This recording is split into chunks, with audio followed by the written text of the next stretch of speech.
પુરુષોત્તમ ભટ્ટના પ્રશ્નનું સ્વામિનારાયણ હરે સંવત 1881 પોષ સુધી 7મે દિવસ સ્વામી શ્રી સહજાનંદજી મહારાજ શ્રી ગઢડા મધ્યે દાદા કાચરના દરબારમાં શ્રી વાસુદેવ નારાયણના મંદિરની ઓસરીએ ઢોલિયા ઉપર ગાદી તક્યા નંખાવીને ઉત્તરાદે મુખારવિંદે વિરાજમાન હતા અને સર્વ શ્વેત વસ્ત્ર ધારણ કર્યા હતા ને પોતાના મુખારવિંદની આગળ મુનિ તથા દેશ દેશના હરિભક્તની સભા ભરાઈને બેઠી હતી.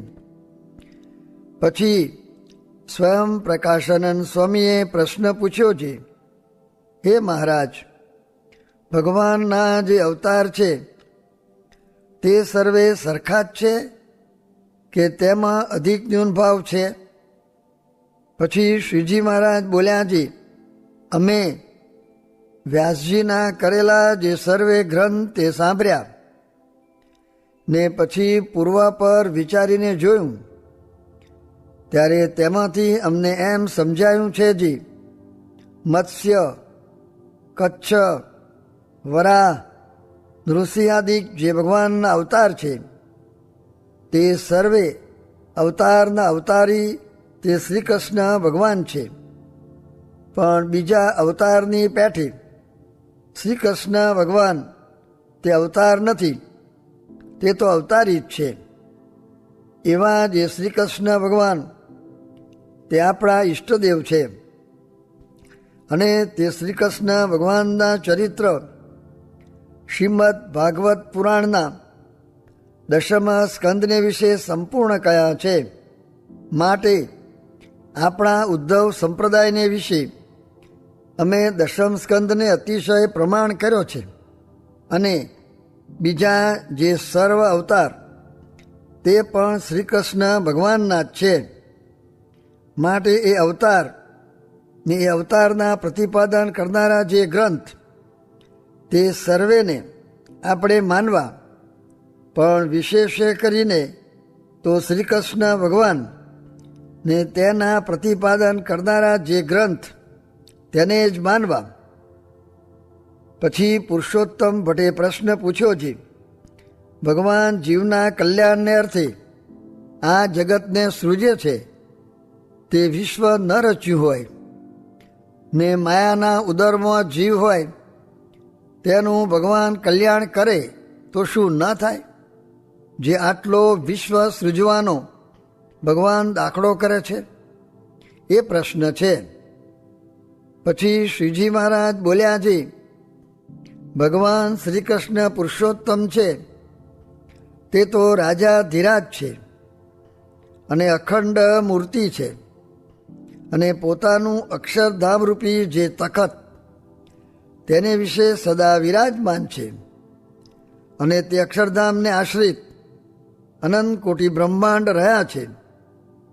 તે જેમ કોઈક મોટો ચક્રવર્તી રાજા હોય ને તેને અસંખ્ય ગામડા હોય તેમાંથી 1-2 ગામ ઉજ્જડ થયા હોય અથવા વસ્યા હોય, પણ તે તો તે રાજાની ગણતીમાં પણ ન હોય, તેમ શ્રી કૃષ્ણ ભગવાન તે અનંત કોટી બ્રહ્માંડના પતિ છે.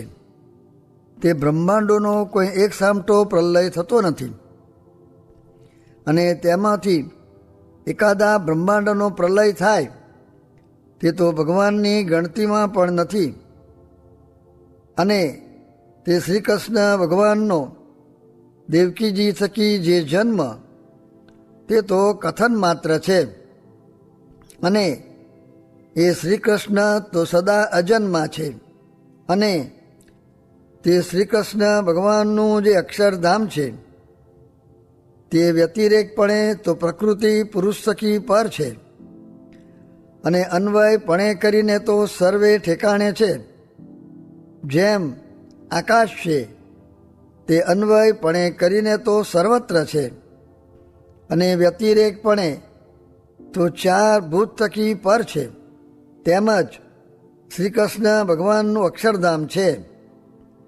અને તે ધામને વિશે ભગવાન અખંડ વિરાજમાન રહે છે અને તે ધામમાં રહ્યા થકા અનંતકોટી જે બ્રહ્માંડ છે તેને વિશે જ્યાં જેને જેમ દર્શન દેવું ઘટે ત્યાં તેને તેમ દર્શન દે છે અને જે સાથે બોલવું ઘટે તે સાથે બોલે છે અને જેનો સ્પર્શ કરવો ઘટે તેનો સ્પર્શ કરે છે.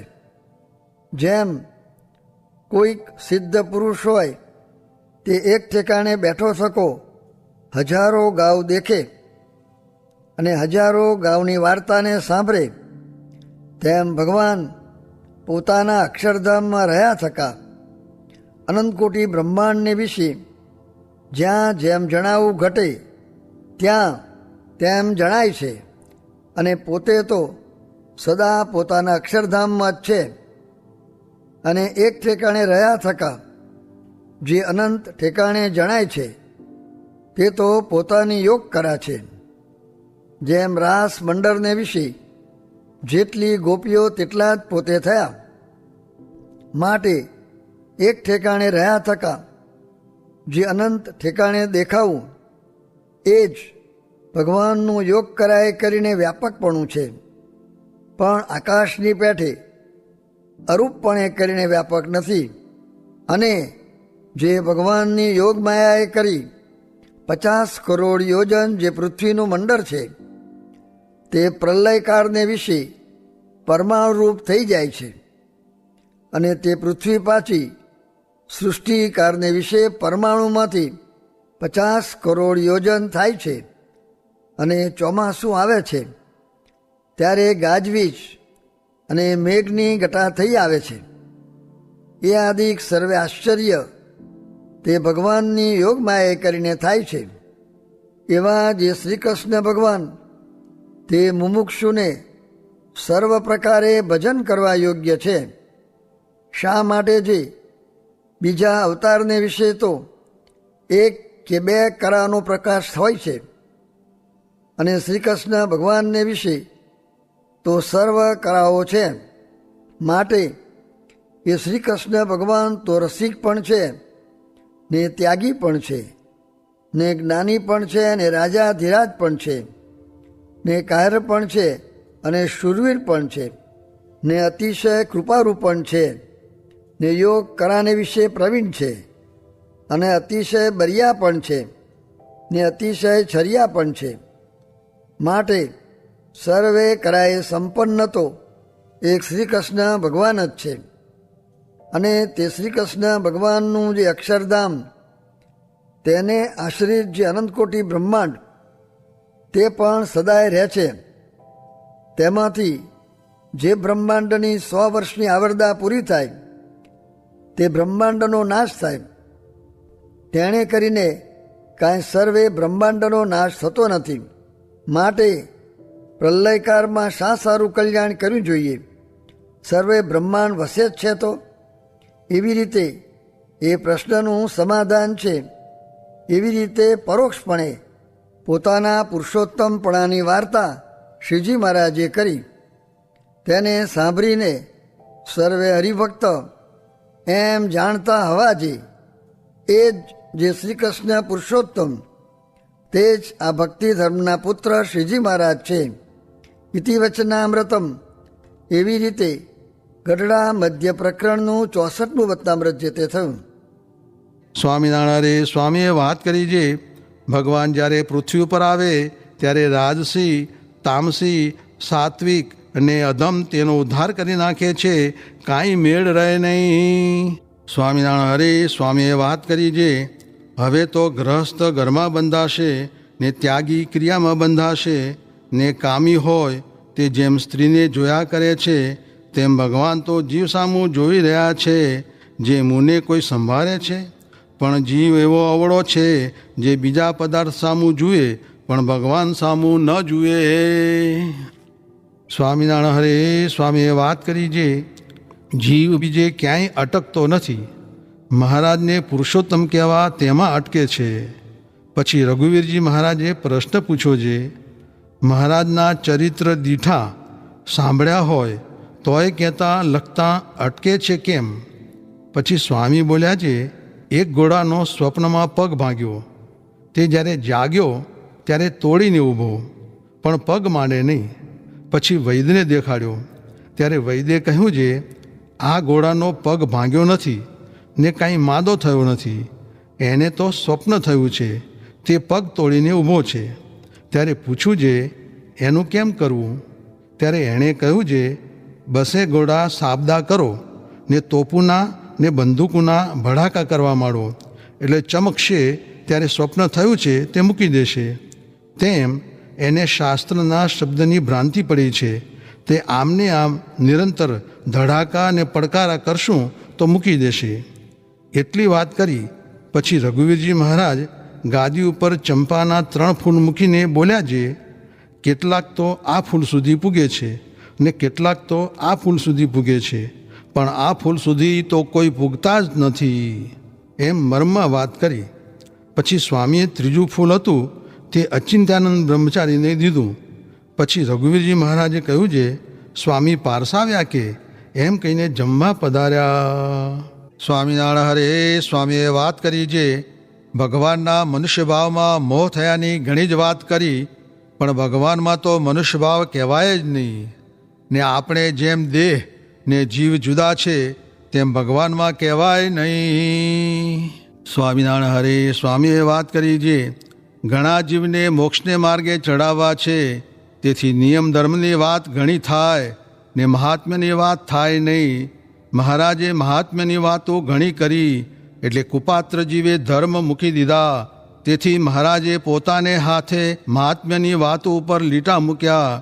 મહાત્મ્ય જાણેથી શાંતિ છે, પણ જીવ પાત્ર નહીં, તેથી મહાત્મ્યની વાત થતી નથી. સ્વામિનારાયણ હરે. સ્વામીએ વાત કરી છે, મોટાઈ તો મહારાજને પુરુષોત્તમ જાણે ને આજ્ઞા પાડે તેની છે.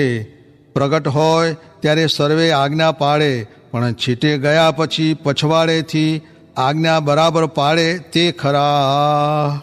સ્વામિનારાયણ હરે. સ્વામીએ વાત કરી છે, અજામેળને સંતનો સમાગમ થયો ને નિયમ રાખવાનું કહ્યું ત્યારે કહે છે, મારાથી પડે નહીં તો પણ સંતે અનુગ્રહ કરીને છોકરાનું નામ નારાયણ ધરાવીને પણ કલ્યાણ કર્યું.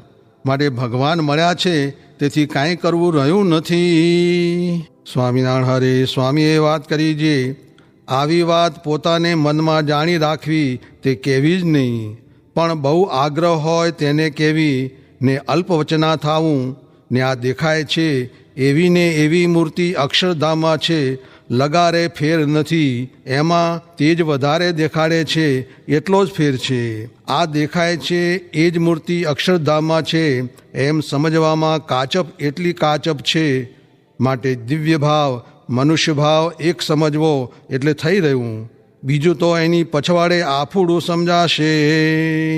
સ્વામિનારાયણ હરે. સ્વામીએ વાત કરી છે, પ્રગટ મૂર્તિ વિના બીજા કોઈમાં માલ નથી, તે ઉપર સાખી બોલ્યા છે, મુવેકું જીવાવે અસમાન ચડી જાવે, પય અન્ન હું ન ખાવે તો હું માયા કો ગુલામ હૈ, વિદ્યા કુ બખાને કછું મન હુ કી જાને, ऐसे निपट सयाने ताको वासना में धाम है, सारी सृष्टि को उपजावे सब जीव को निभावे, जग ईश ज्यों कहावे तो हूँ मन परिणाम है, ज्ञान भक्तिहीन अति उर्मे मलिन, ऐसे मूढ़ को मुकुंद कहे ब्रह्म कुन ठाम है, राजा चोर योगी ग्रही द्विज राखत पर नार, ऐसो अधर्म देख के ઈશ ધરત અવતાર.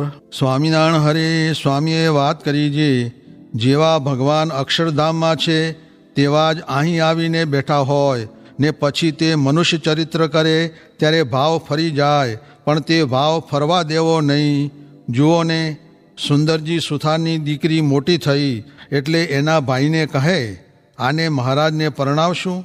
ત્યારે કહે, અરે બોલમાં બોલમાં.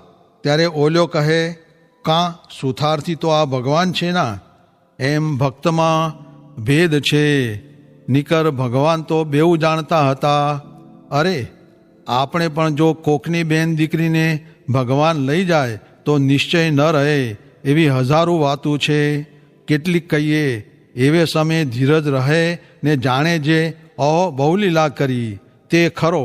એ તો બ્રહ્માને પણ મોહ થઈ ગયો કે નોય નોય પરબ્રહ્મ ગોવાળિયો એમ કહ્યું ને શ્રી કૃષ્ણ અવતર્યા ટાણે સ્તુતિ પણ પોતે જ કરી ગયા હતા, પણ ચરિત્ર જોઈને એવું ન રહ્યું.